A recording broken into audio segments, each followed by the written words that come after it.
What's up guys, I'm Ethan and in this video I'll be showing you guys the updated anime adventures tier list for the new summer update. So this time I'm actually going to be doing the tier list in advance and I'll just explain the important stuff. Starting off with bad, these are the characters that don't reach 5000 DPS. You might also notice that there are some legendaries here. These aren't bad legendaries, they're actually the best legendaries. The bad legendaries are not included in this list.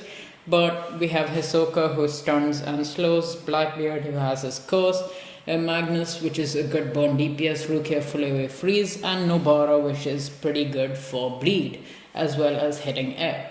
The rest of these just are bad mythics that don't even reach 5000 DPS. Average characters are basically gonna just be the ones that are between 5000 DPS and 10,000 DPS. And then we have the non-meta supports, which are still decent. Taking into account Yoshina, Katakuri, and Todoroki, they're actually pretty decent, but Emilia has one extra placement, making her slightly better. Snake Princess is actually not terrible. She's decent for her freeze, which is good against fire enemies, but yeah, that's it for these three.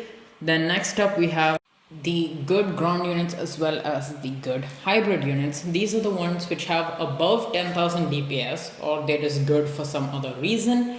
We also have Meta Burn. So Avdol is one of the new characters. He's definitely a Meta Burn. He's got similar DPS as compared to, or rather damage as compared to Endeavor. Not really sure on his burn damage just yet, but for the most part he does seem to be slightly better. He does have a circle AoE instead of the cone AoEs of Itachi and Endeavor.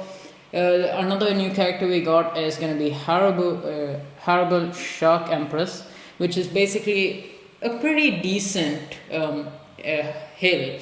Now it's got decent damage, decent stats, but the AoE is really small.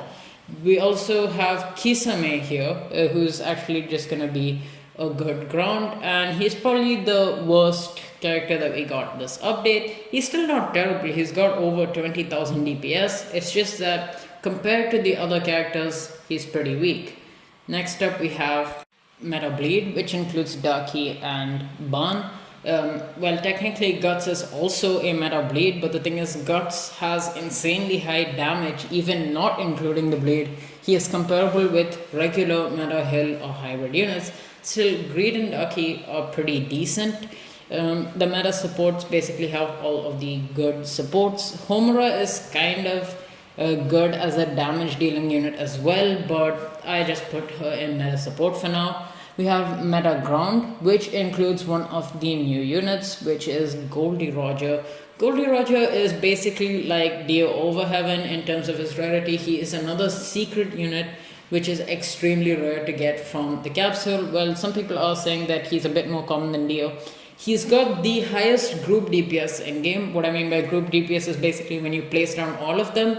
However, if you have unique, then for a single unit, Skull Knight does have slightly higher amount of DPS, but it's pretty close for the most part. Goldie Roger has kind of average AoE, but he also is able to stun the enemies. Unfortunately, he does not hit air, so it's kind of underwhelming for how hard he is to get or how rare he is to get, but still overall he's a pretty good unit. Lastly, we have Meta Hill or Hybrid, which is basically the best because obviously being able to hit air is a good advantage. We have Griffith Ascension, which is obviously good because you can have a support version. So he's also a meta support, which can stack along with Wendy and Irwin. And his damage is basically unlimited. Technically not unlimited, well, because you're limited by the amount of cash that you have, but still he can reach insanely high amounts of damage. Guts is really good, full AoE. One of the newer units that we got is going to be Poseidon, which I feel is really good. It's over 25,000 DPS and he's got full AoE. Unfortunately, his range isn't that high, but I'd still say he's better than Tengen. Tengen does have crit, but overall Poseidon will be having a bit more DPS. So that's pretty much it for this tier list. Thank you guys for watching. Make sure to like and subscribe if you haven't already. Let me know if you want to see the tier list like this rather than with the explanation individually for everything. And let me know if there's anything you disagree with. You can join my Discord server if you want to, and I'll catch you guys in the next video. See ya.